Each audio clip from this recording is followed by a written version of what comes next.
तैयार रहिए, स्टार्ट। खान विभाग जिला मिर्जापुर के सर्वेयर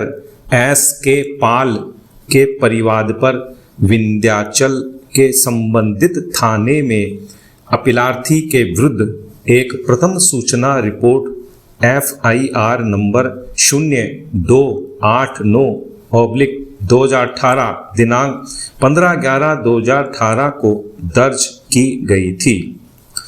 परिवाद में कथन किया गया था कि अपीलार्थी ने गांव नंदिनी, तहसील सदर, जिला मिर्जापुर में बालू का अवैध खनन किया।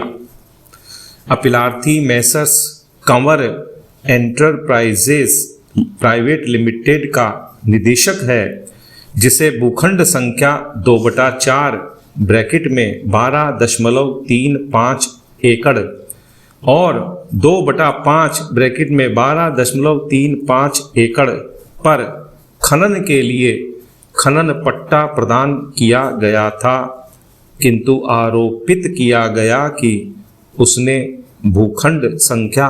534/2 पर अनधिकृत एवं अवैध रूप से 50 × 50 फीट × 2 मीटर क्षेत्रफल में अवैध खनन किया। अतः जिला मजिस्ट्रेट के आदेश से प्रथम सूचना रिपोर्ट दर्ज कराई गई, जिस पर कार्यवाही प्रारंभ करते हुए संबंधित मजिस्ट्रेट ने अपीलार्थी को भारतीय दंड संहिता 1860 की धारा 378 एवं 379 उत्तर प्रदेश लघु खनिज छूट नियमावली 1963 के नियम 3, 7 और 57 तथा खान एवं खनिज विकास एवं विनियमन अधिनियम 1957 की धारा 4 और 21 के अंतर्गत समन जारी किया। अपीलार्थी ने प्रथम सूचना रिपोर्ट एवं अभियोजन कार्यवाही को निरस्त करने के लिए दंड प्रक्रिया संहिता की धारा 482 के अंतर्गत उच्च न्यायालय इलाहाबाद के समक्ष याचिका प्रस्तुत की, किंतु उच्च न्यायालय ने आक्षेपित आदेश दिनांक 22/7/2019 के द्वारा याचिका निरस्त कर दी। अतः अपीलार्थी ने उच्चतम न्यायालय में यह अपील प्रस्तुत की। उच्चतम न्यायालय में याची की ओर से तर्क किया गया कि अधिनियम की धारा 22 के अनुसार केंद्र सरकार राज्य सरकार के द्वारा अधिकृत व्यक्ति के द्वारा ही परिवाद किया जा सकता है और कार्यवाही भी अधिनियम के अंतर्गत ही की जा सकती है, और इस मामले में भारतीय दंड संहिता की धारा 379 के अंतर्गत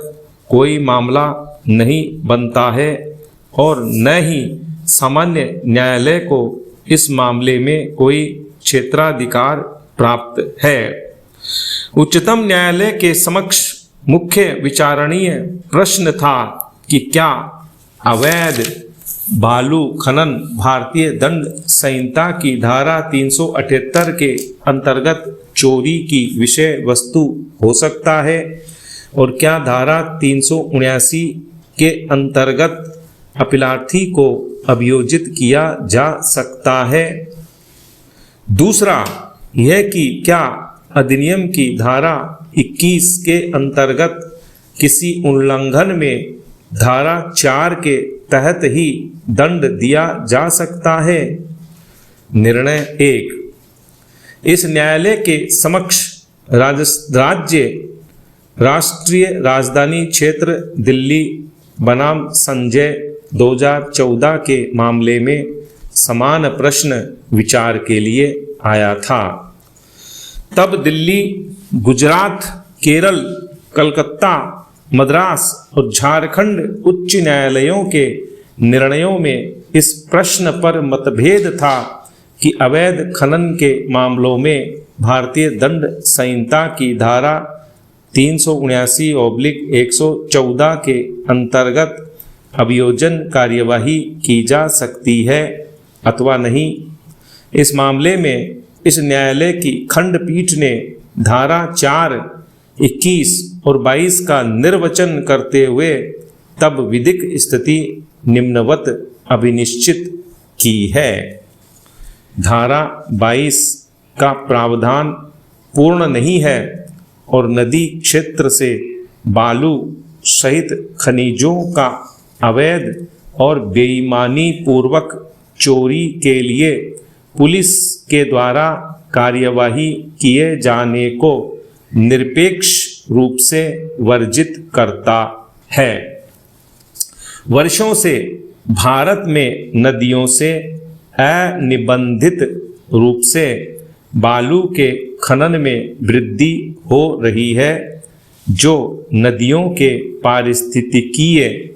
और पुलों को क्षति पहुंचा रहा है। यह नदी क्षेत्र मछली जनन को कमजोर भी कर रहा है और अन्य जल जीवों के प्राकृतिक निवास नष्ट भी कर रहा है, किंतु राज्यों द्वारा इसे अवैध खनन रोकने के लिए कोई कदम नहीं उठाया जा रहा है। भले ही अधिनियम के प्रावधानों के तहत राज्य द्वारा प्राधिकृत किसी व्यक्ति के परिवाद पर ही कार्यवाही की जा सकती है, फिर भी एक स्थिति हो सकती है जहां कोई व्यक्ति बिना किसी पट्टा या अनुज्ञप्ति अथवा किसी प्राधिकार के नदी क्षेत्र में प्रवेश करे और बालू, कंकड़ या अन्य खनिज निकाल खुदाई कर ले और उन खनिजों को राज्य के कब्जे से बेईमानी पूर्वक हटाने के आशय से उन खनिजों को गुपचुप तरीके से हटा लेता है या कहीं संचारित कर देता है, तो वह भारतीय दंड संहिता की धारा 378 और 379 के अंतर्गत यथाकथित अपराध कारित करने के लिए उत्तरदायी होगा। विराम।